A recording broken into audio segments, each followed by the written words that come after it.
Burrow airs it out. Chase. Hello. Touchdown. And I got a voice inside that needs to be fed.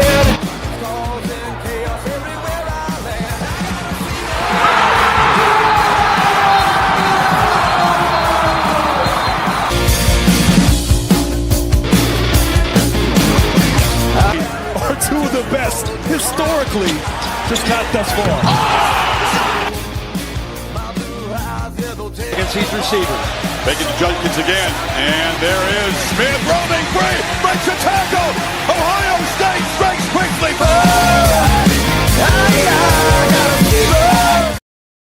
What's up, everybody, and welcome to Ohio Sports Talk. Jordan, how the hell are you doing tonight, buddy? Brother, welcome home. It's been a while. You were behind the scenes still. You didn't really go anywhere, but welcome back to the mic, brother. I'm doing well. Family's doing well. Football team is we're kicking a little bit of ass right now, getting ready for the season, and we are doing well. How are things in your neck of the woods? We're doing okay, man. Doing okay. Obviously been away from the show for months now. You were able to hold down the fort with the Maxon Report and do some pretty incredible things. You know, you got some damn good football players on that program, and you kind of kept the Ohio sports name afloat while I was on my hiatus. But I am back, and I am excited to be back on the show with you and back talking about Ohio sports with you. It feels good to be back on the microphone. You know, it never was about, Jordan, who's watching, how many people are watching. It's just about, getting on here and getting to talk about some of our favorite things together. And that's what Ohio Sports Talk's always been. And that's what it will continue to be. And I'm very excited to be back with you, man. First things first.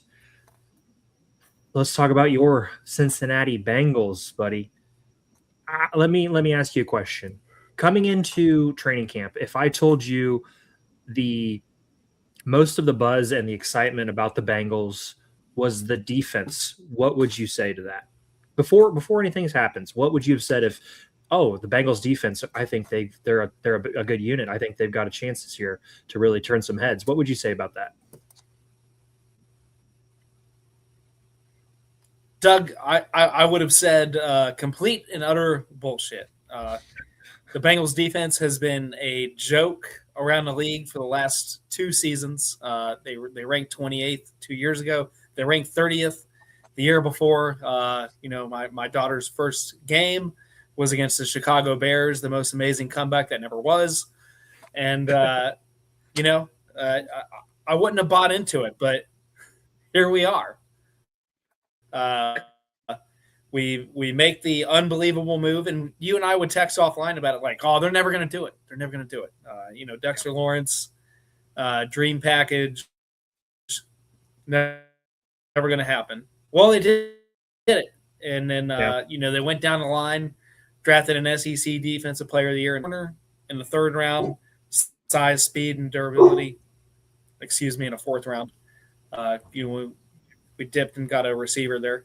But, made the moves, signed the defensive end from New York Giants. We did lose Trey Hendrickson, but that too many, too much drama, too many eggs in that one basket. Trey Hendrickson is an amazing player. I love the things that he did in Cincinnati. I'm going to give him his flowers.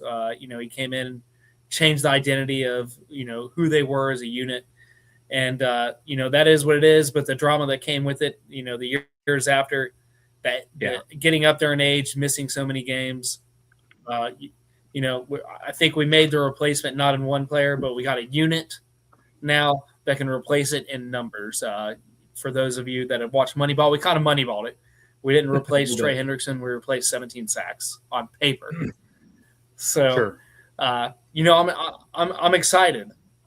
The linebackers are they're going to be improved. We had the two PFF wise put them as some of the worst linebackers in the league, but 100 tackles when your defensive tackles aren't hitting the guards, aren't hitting the tackles.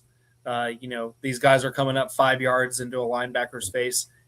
Business is hard, especially when you're a rookie. So I think the defensive line being improved is going to give us much improvement from the linebacker position. So, Sure. Douglas, I'm excited. We said we have attitude. They're getting in Burrow's face. Jamar Chase is throwing helmets.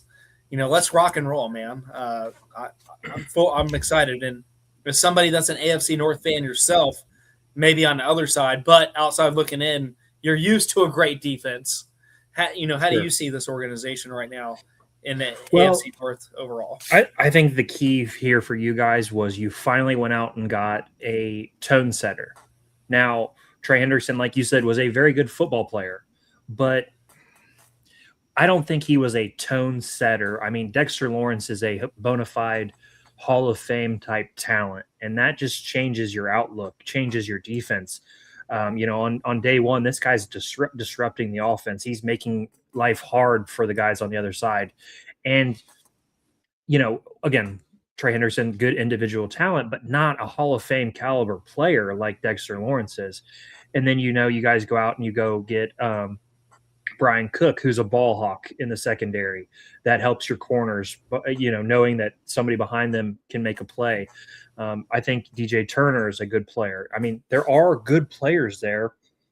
It just takes a guy who can legitimately wreck an offensive game plan to make everybody even better. And I think that's what you guys did is Dexter Lawrence makes the defense as a whole, makes everybody better. And I think that alone is going to change the Bengals' fortune. I think personally, Jordan, it's early.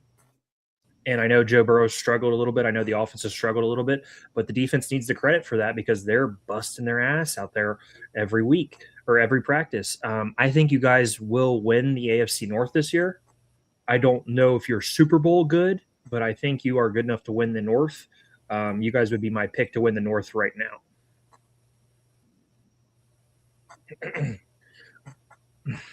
Yeah, I'd go. Yeah, I'd pick you guys. I like that take. The AFC North, it is available. Yeah, it's winnable.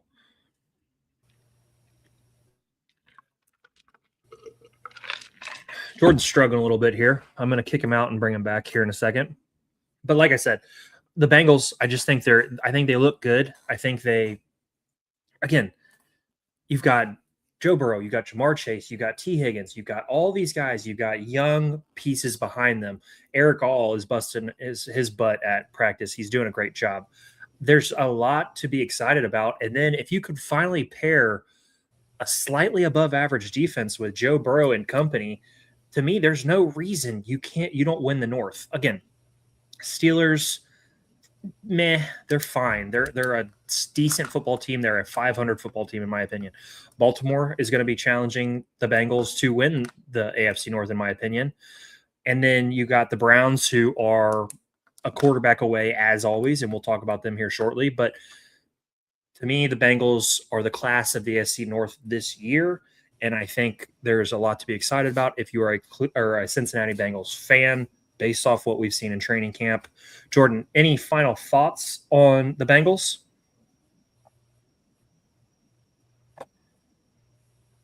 Yeah, bud. I'm glad you brought up Eric Hall, stabilization. Can you hear me? I can't hear you, but you are struggling. You brought up Eric Hall. My mic's gone. No, he can hear you. You just start your computer over again and then get back in.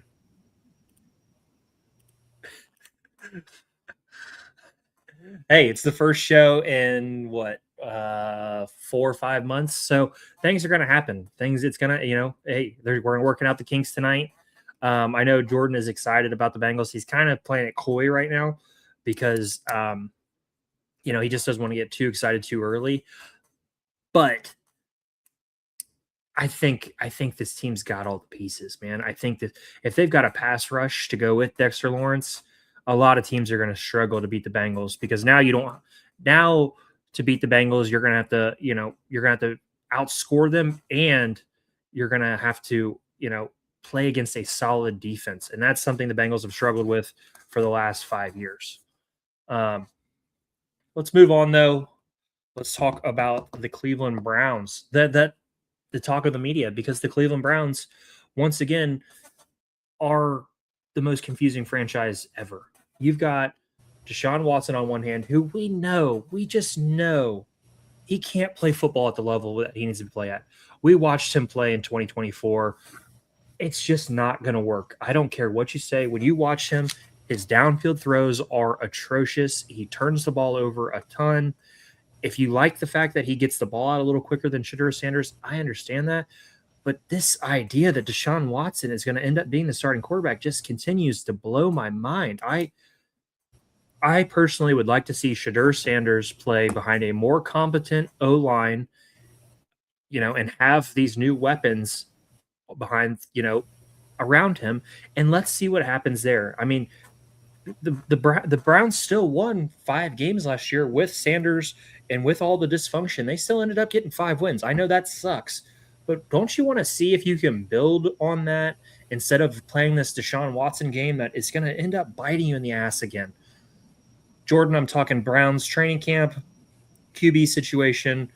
We're still stuck here with the same crap. It's Deshaun Watson, it's Shedeur Sanders. What are your thoughts? Because to me, it's obvious. I don't care that Deshaun Watson's had a couple good practices.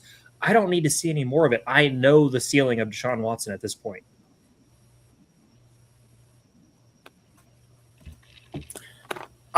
Let's focus on a positive.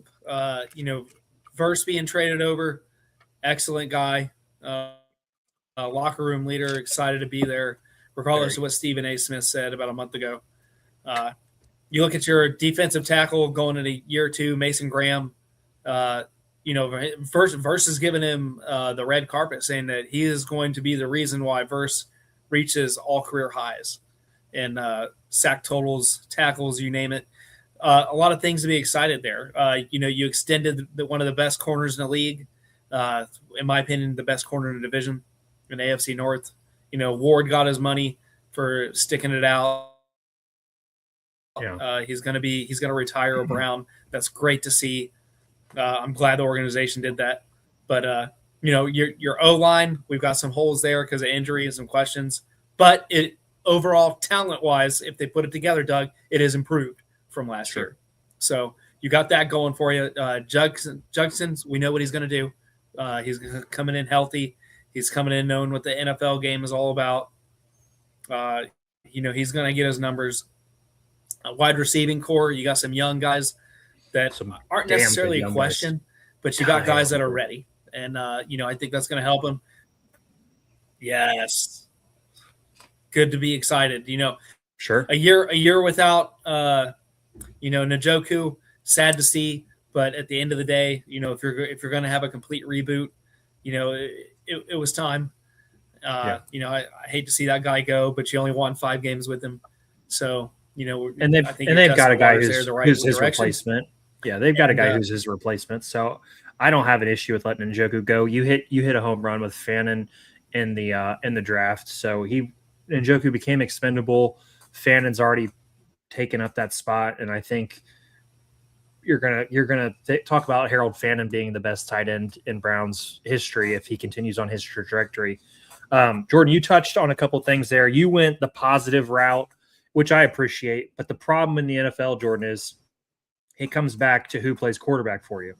You can have these bells and whistles and all this fun stuff, but if you can't get the ball out, if you can't get the ball to the correct players, you're still not going to win football games. And that's the Browns' problem. There has not been a definitive decision made on who's going to play quarterback for the team. I'm excited about Spencer Fano, our left tackle. I'm excited that DeJuan Jones is healthy. I'm excited that we've got more talent on the offensive line.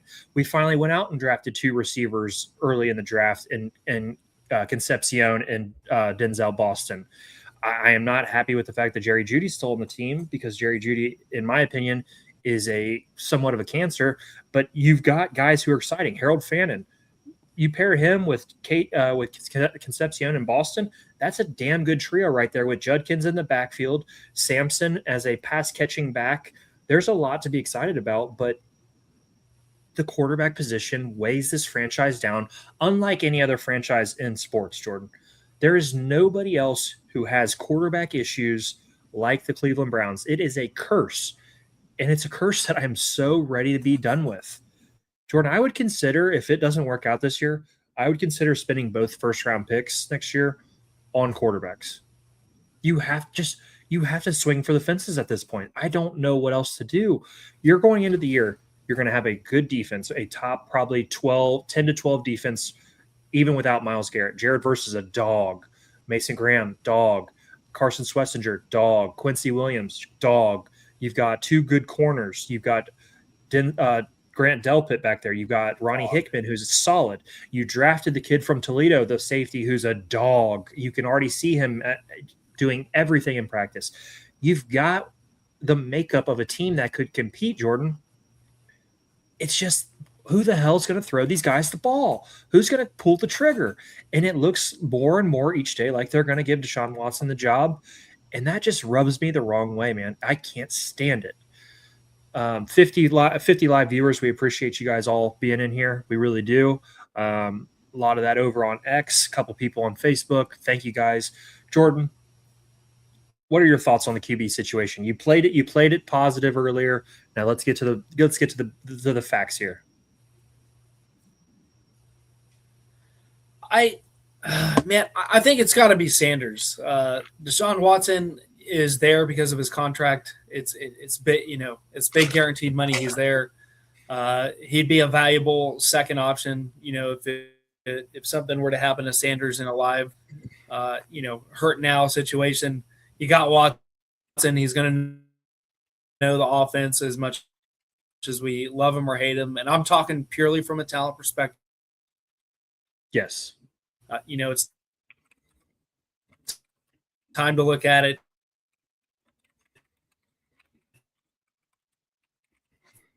From a purely on the field talent. What is he now? What's he got left in the tank? And he doesn't have that much. Heard or watched what Sanders has to do. And, the coaching staff has got to get behind him. They've got to use Harold Fannin. They got to use these young receivers. They got to have a heavy dose of the run game. And let's make it, regardless of the play last year, this is Sanders' real rookie year going into it. When and if they start him week 1. And we got to just make the game plan for that and accept it is what it is. You have multiple first-round picks to fall back on. If Sanders doesn't pan out, you hate saying you're pissing a year down the tube. But, there's multiple quarterback options you could go in the draft if necessary. You have the capital. You have the money. You have the draft picks. Go all in for Sanders. Reassure it. Keep Watson's dead contract on for quarterback number 2. Keep Dylan Gabriel breaking glass if the worst were to happen. And, move on. It's got to be Sanders' time. He's more athletic. He can see the field better than what Watson can at this point in his career. Yeah. We can do the checkdowns. I think Sanders is going to take what the defense gives him, and he's maneuverable. So if the worst were to happen around the offensive line, maybe Sanders can extend the play. And if not, if you're the head coach and offensive coordinator, hey, man, just get rid of it or to a guy that's on the outside on a one-on-one matchup and one young guys get a couple yards. And, it sounds rookie-ish and it sounds, high schoolish to say it, but that's where you're at right now. Then if the year goes on and he's advancing, then you open a playbook. Now we get a little razzled out. Now we get a little action. Now we can add things and wrinkles into the offense that makes it more of an NFL system. Sure. Well, and you are at a much top 12 behind you to support that. So as long as you're not put in a situation, this could be a great. Could be. It could be. That's the problem. Could be a good team. But Jordan, let's keep it moving. I appreciate your positivity when it comes to the Browns.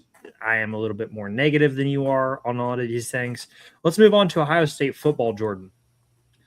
Ohio State football camp opened up at the beginning of the last week, or at the end of last week, I mean. Jordan, what are you looking forward to the most from the Buckeyes this year?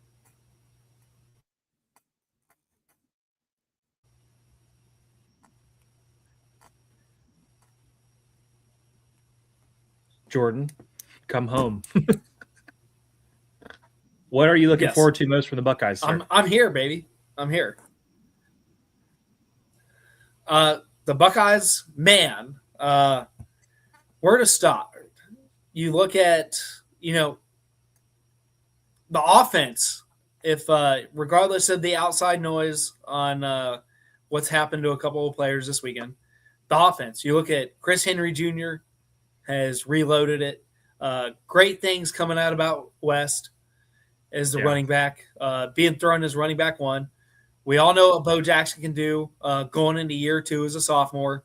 So, there's expectations there. And if West is out playing him, Doug, that's even great. That's our 1-2 punch.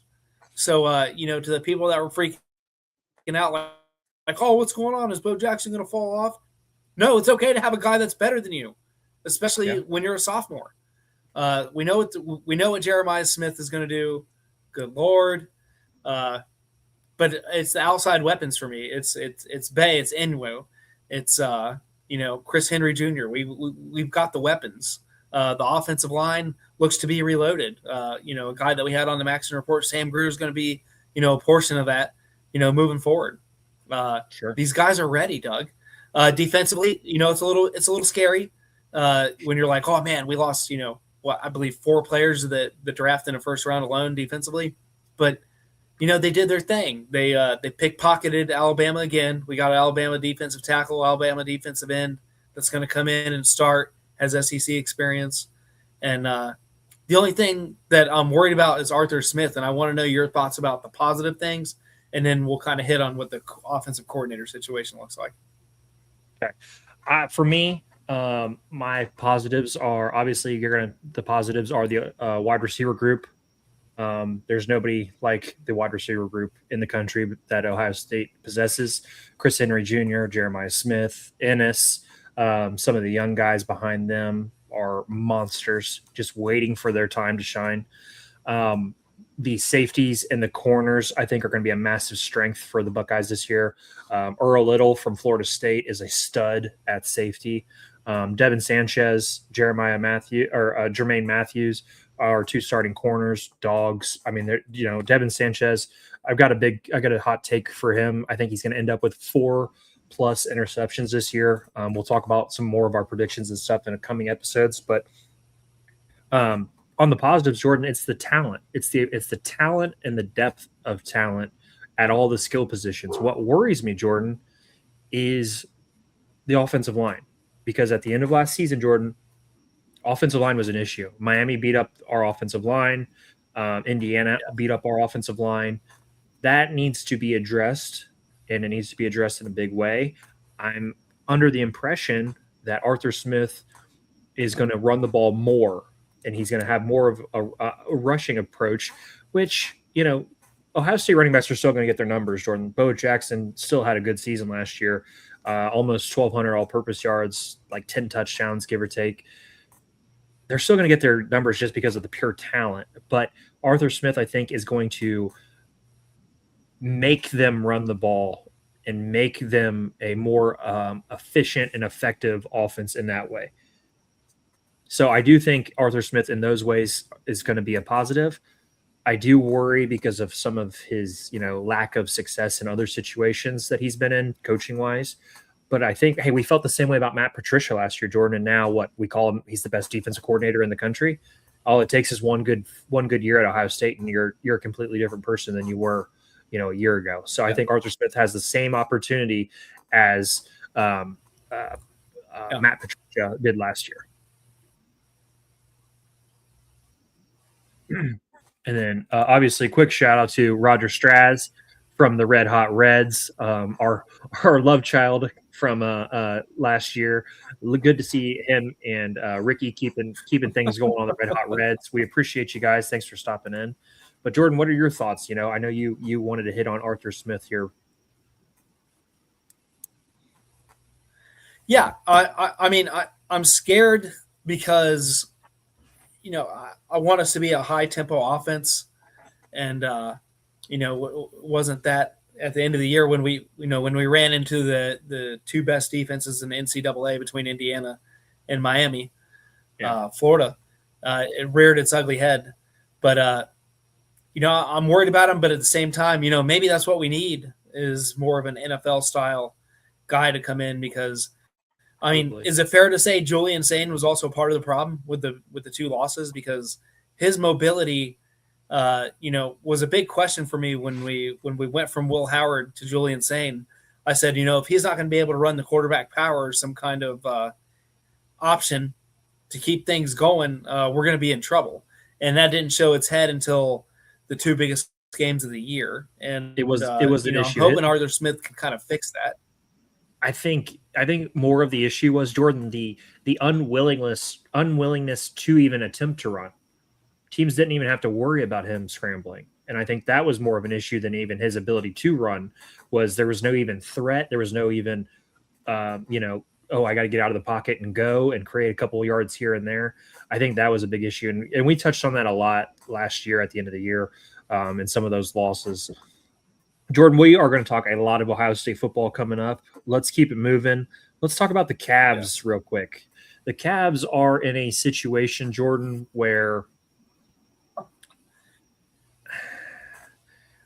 plain and simple, Cavs are not good enough to compete for an NBA championship. They're just simply not. You probably think they're closer than they really are, and that's fine, because I appreciate you being an optimist in those ways, but they're not an NBA championship caliber team. LeBron wasn't going to change that. So to you, Jordan, what could the Cavs do in this offseason to get closer to that NBA championship tier of teams?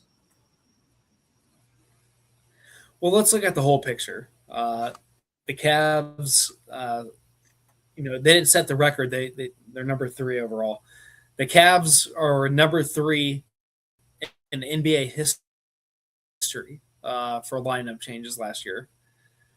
We did not come out with the same lineup more than any other team, period, last year in that season.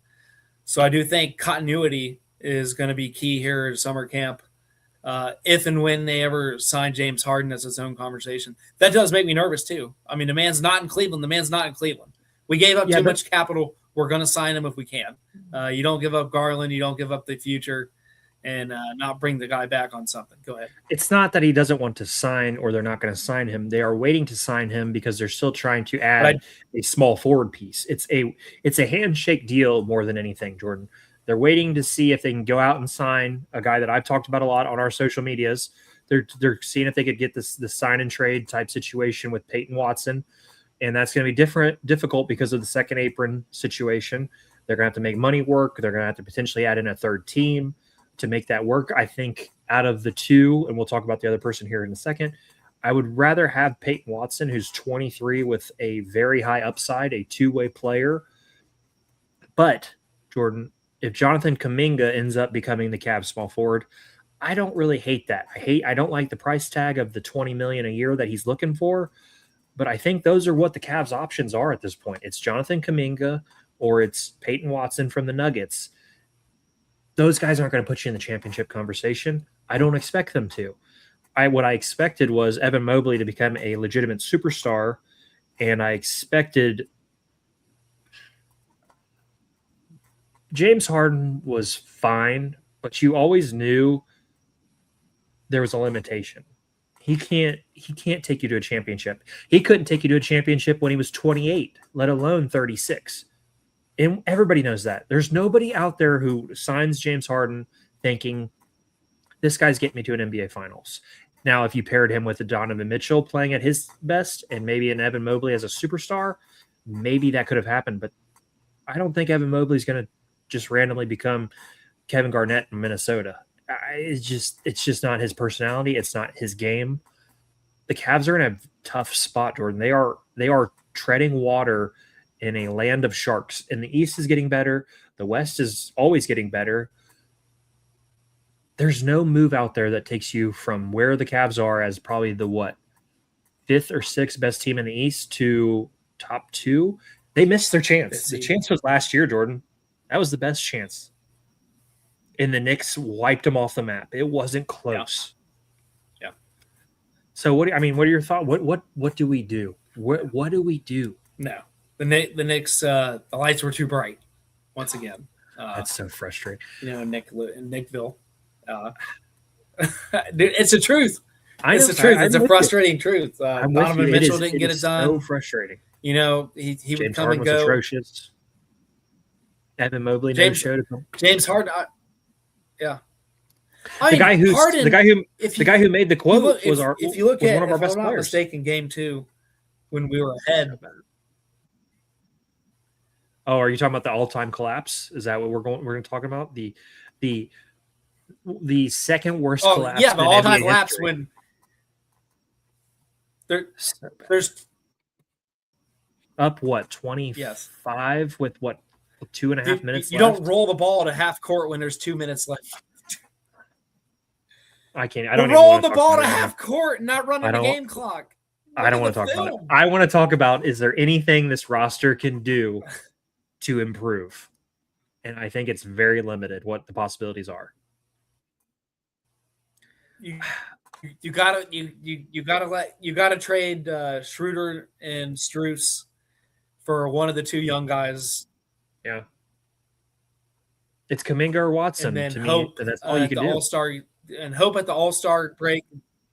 Yeah, that's it. And hope at the All-Star break that there's a team that thought they were going to go far and just self-implodes, and the Cavaliers can maybe strike gold with a mid-level All-Star break trade. It's just a pray. I'm always looking at the All-Star break. You love the All-Star break. Let's pray we can stay in the 5 to 6 seed until then, and hope that it's the truth, man. Maybe a team like Boston finally just gives out the rest of their stars, starts tearing up contracts. A team like the Clippers, gets officially pissed and gives up some of their stars. Some of those other tier teams. You're just praying. That's all you're going with, and I appreciate it. Pray a guy gets. All right, Jordan. It's not going to work, but hey, let's wrap up the Cavs chatter. There'll be a lot of time to talk Cavs. I just wanted to get out there that Peyton Watson and Jonathan Kuminga seem like they are options, and I don't even hate either one of them. I would enjoy watching them play. I just don't. It just doesn't change the NBA championship window. There is no window for the Cavaliers. Let's talk about another team, Jordan, whose window is pretty much closed. There was a dim light about a week ago, and after a horrible weekend of baseball, the Cincinnati Reds are 6 games out of the wild card, Jordan. 56-61. Just 5 days ago the Reds were 4 games out. They were 2 games under 500, and then the Washington Nationals just take it to the woodshed. Where do you want to start? Do you want to start with Hunter Green, or do you want to talk about the roller coaster ride that is the Cincinnati Reds this season?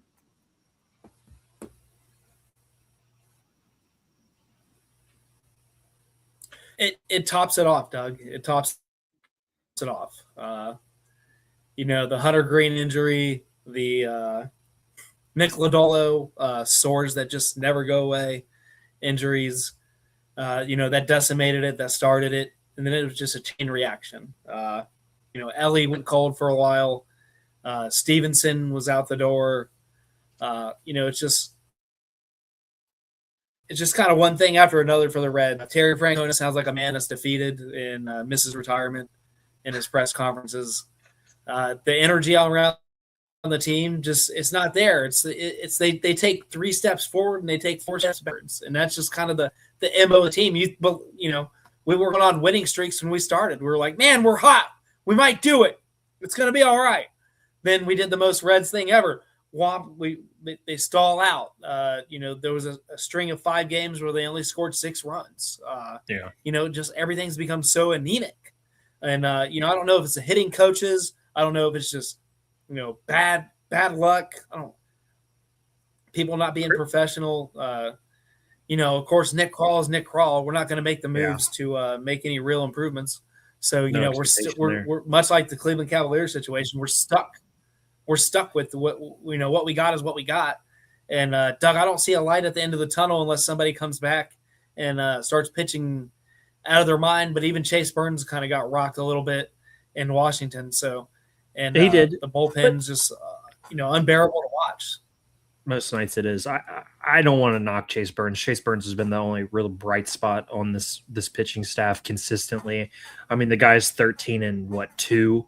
So I mean, yeah, he got rocked the other night, but let's slow down. Chase Burns is a damn good pitcher. If the Reds were above 500, he would be a Cy Young candidate. But like you said, Jordan, it's like riding a roller coaster. You go up a little bit and then down and then up a little bit and down. And there's no real consistency to the Reds. You know, out of the break, they were playing consistent baseball. You know, they won 6 or 7 series in a row. And then you sweep the A's and you give everybody this hope again. And then there's just a big drop off last week or this weekend against the Nationals. It's tough, Jordan. It is tough being a Cincinnati Reds fan. The only thing you can really hang on to is the fact that you have Sal Stewart, you have Ellie De La Cruz, you have Chase Burns. But there's just so much bad around these guys that it kind of weighs down how good of baseball players they actually are. And then let's talk about the news that came out this past week. Hunter Green will go under the knife for a second Tommy John surgery, Jordan. He had a partially torn UCL. Look, man, they got him a contract. He's on an affordable contract by MLB standards. He's going to be out for all of next season. I think his time as a Cincinnati Red's probably over.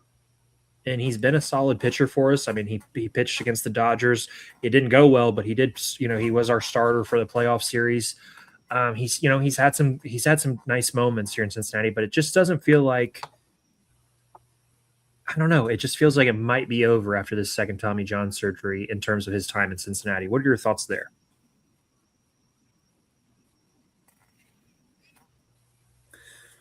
I think that you sell him for what you can get. Which is not going to be much after a second Tommy John surgery on paper. But, you know, if you can get a few prospects, maybe some bullpen help, maybe some closers, some mid relievers, and send him to an organization that has the resources and capital to, you know, look after him, monitor his pitching, get him through where he needs to get through. I think he's going to be a fine star. You know, I don't think he's going to be what he was.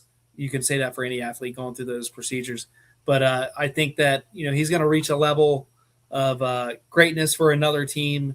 But Cincinnati right now, you can't afford to have him sit a whole another year, you know, with, you know, $20+ million on the payroll, you know, a spot that should be 30 starts a year. You can't leave that vacant, and because the Reds just aren't going to spend the money to replace it without getting rid of it. So you got to get rid of it. You know, I think bid him farewell, get him to an organization. Then, if, you know, I hate saying it otherwise, even deeper, if we're not going to sign Ellie long-term, maybe package him off as a together deal, go get the most you can. And, you know, do the Reds thing, what they do best, go young. Hope we hope we scratch off another lottery ticket for a Chase Burns or another Hunter Green somewhere else. And, you know, take our chances there. Cause that's really what's going to come down to, Doug. It's going to come down to shedding him off the payroll and getting as much as we can for him, because sitting out another 365 days, it's just not going to do well, especially since we just signed Burns long-term and locked him down. And we got other contracts upcoming that they have to make those decisions at the end of this year. Yep. Nope. Well said. Yeah, the Reds, man, they know how to reel you back in. They know how to make you think there's something there, and there just never is, man. There just never is. Jordan, let's close out tonight's show. We're about 40 minutes. It's the Godfather 3 every year. And they pull me back in. But let's get to our final segment of the night, Jordan. We're gonna go top 5 movies from the 2020s until now. Jordan, I know, hey, movie, you're a big movie guy. I'm a big movie guy. This is right up our alley. Jordan, give me your number 5 movie from the 2020s on.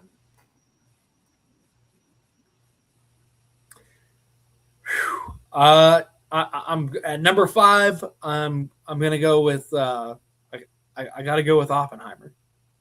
Oppenheimer at 5 seems low to me, but okay, I like that. 5. Oppenheimer is damn good. Damn good movie. My number 5, Jordan, is Top Gun Maverick. I thought it was incredible. I thought it was damn good. I thought they took what was a really good story and they built on it in a way that was it gave homage to Top Gun, but it took it to the next level in almost every way. So give me Maverick at 5. Number 4, Everything All at Once for me is number 4. I thought it was just wildly awesome. I don't know how else to really put it. The movie is just insane, incredible. Give me Everything All at Once at 4. I have Top Gun Maverick at 4 myself. Mm-hmm.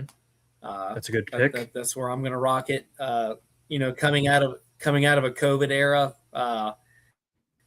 when the box office needed a savior, it was everything and then some, and it was released at the right time where the people could go see it. Yep, that's a good one. Number 3 for you, Jordan.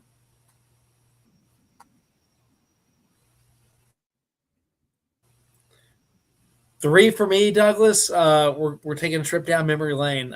Dune Part 2. I loved 1, but 1 kind of came era, so I wasn't able to enjoy it in theaters.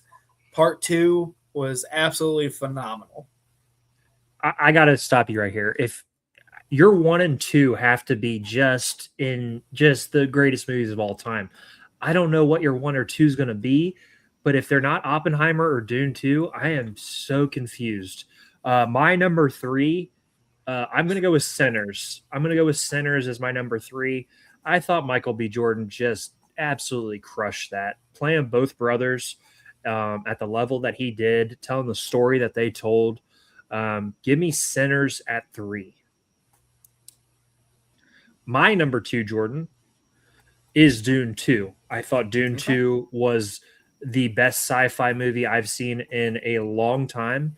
I thought Chalamet was just off the charts. The way he commands the screen when he gives his speech towards the end of the movie, I mean, you can feel the intimidation. You can feel the words. I thought Dune 2 was all-time great. Give me Dune 2 at number 2. Your number 2.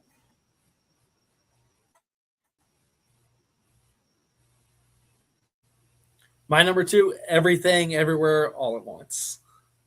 Okay, it was a good movie. It really was. So I can't fault you there. I had an enjoyment. I had an enjoyment. Oh yeah, it was fun. It was something different for me. I'm a very genre rated kind of person. I have my favorites in life. Oh yeah, but this kind of opened the door and realized that it got me liking film again. Okay, and that was a film. I tell you what, that is a film. Your number 1, Jordan. My number 1, you haven't seen it yet. It's going to the Odyssey. I cannot. Oh shoot! I cannot think of anything that has been better for me. That has been better for me, for my soul, for storytelling. I've always thought of it very highly as the greatest, one of the greatest books ever written in the top 15 to 20 lifetime. It's a story told in time over and over again through different ways, different directors, different views, and they absolutely crush it regardless of the nonsense around it. It was great effects, great story, and a great retelling it to a new generation on a better way to understand it. And as a veteran myself, I felt a lot of the story. I could emotionally attach myself to a lot of the thoughts, and that's important. Yeah, no, I mean, and like you said, I have not seen the Odyssey yet, so I couldn't put it in my top 5. My number 1, Jordan, I thought Oppenheimer was the best movie I'd seen. It was one of the best movies. It's probably one of my top 5 movies of all time. I thought, and the reason I felt that way is I read the book American Prometheus. I've had a fascination with the atomic bomb, the Manhattan Project, things like that. I've researched these topics and been interested in Oppenheimer's life. Finding out the way that he was treated after all this, and how he was had to leave the country and things like that. I thought this movie was, from start to finish, it felt like it was a special event. There was something, you were watching something special. And I just, Cillian Murphy was unreal as Oppenheimer. The supporting cast, Emily Blunt was unreal. She is just on the screen. You just can't take your eyes off of her. All the interrogations. Robert Downey Jr., in my opinion, put on an all-time great supporting cast. And obviously he was nominated and won that award for that because he was unreal. I mean, there will never be a better hater in my lifetime. That man hated Oppenheimer with everything he had. For me, it just knocked it out of the park. And I remember that when the credits rolled, Jordan, I sat there. I just kind of sat there and took in everything